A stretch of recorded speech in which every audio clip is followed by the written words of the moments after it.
long-anticipated move Thursday, the Environmental Protection Agency yet again advanced President Donald Trump's deregulatory agenda by weakening rules on oil and gas companies' emissions of the potent greenhouse gas methane that were put in place by the Obama administration. Following reports that the sickening policy change would come by the end of this week, former coal lobbyist and current EPA Administrator Andrew Wheeler in Pittsburgh formally announced two final rules removing the burdensome and ineffective regulations on the oil and gas industry. Advertisement: this decision is mind-bogglingly stupid and destructive, declared Liz Jones, an attorney with the Center for Biological Diversity. There are few things worse for the climate than the methane spewed by the oil and gas sector, and the solutions are readily available. Even for the Trump administration, Jones said, this is an appalling new low. The new EPA policies effectively free fossil companies from the need to detect and repair methane leaks, even as new research shows that far more of the potent greenhouse gas is seeping into the atmosphere than previously known, the New York Times reported Thursday. Advertisement: over the past few years there has been an explosion of new research on this, and the literature has coalesced. 80% of papers show that methane from oil and gas leaks is 2 to 3 times higher than the EPA's estimates, Robert Howarth, an Earth Systems scientist at Cornell University, told the Times.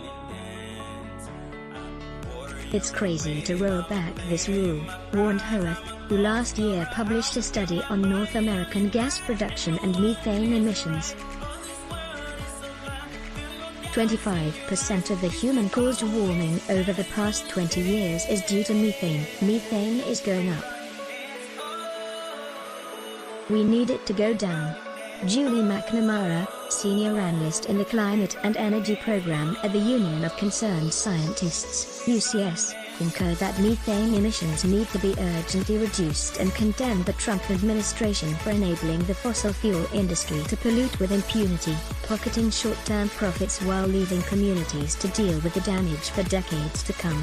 Advertisement: these rollbacks distort and defy basic principles of science, economics, and policy design, an embarrassing admission that there's no real defense for the administration's demolition of meaningful methane rules, McNamara added. The idea that the oil and gas industry will control these emissions on their own, without strong standards and enforcement, doesn't pass the law test.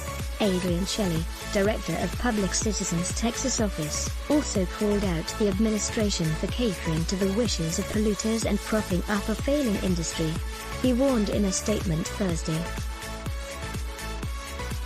Advertisement: this damaging new rule won't save fossil fuel corporations, it won't bring the U.S. closer to energy independence, and it won't protect people from dangerous air pollution. It hurts everyone. In Texas alone, drillers waste 1.4 million tons of methane gas each year, enough to supply every home in Dallas and Houston combined. Natural gas companies don't want to waste natural gas, and they supported the Obama-era rule and were planning accordingly. Trump's backward-looking policy deprives industry of what it craves most: regulatory certainty. It only moves the goalposts for a struggling industry. David Doniger, Senior Strategic Director of Natural Resources Defense Council's Climate and Clean Energy Program, vowed that his organization will fight back against the administration's latest environmental rollback. We cannot protect the health of our children and grandchildren, especially in the most polluted and endangered communities, if the EPA lets this industry off scot-free, Doniger said. We will see EPA in court. Earth Justice Associate Attorney Caitlin Miller also pledged to take legal action in response to the new EPA policies. Advertisement: with these rollbacks, the Trump administration is compounding an unprecedented public health crisis by exacerbating another, Miller said. We need strong methane standards to keep our air clean and safe to breathe, and combat the climate crisis. EPA must prioritize our health and safety over the profits of oil and gas companies, she added, and we will hold them accountable in court. Let's block ads. Show your love for him. Click the link in description. Thanks for watching.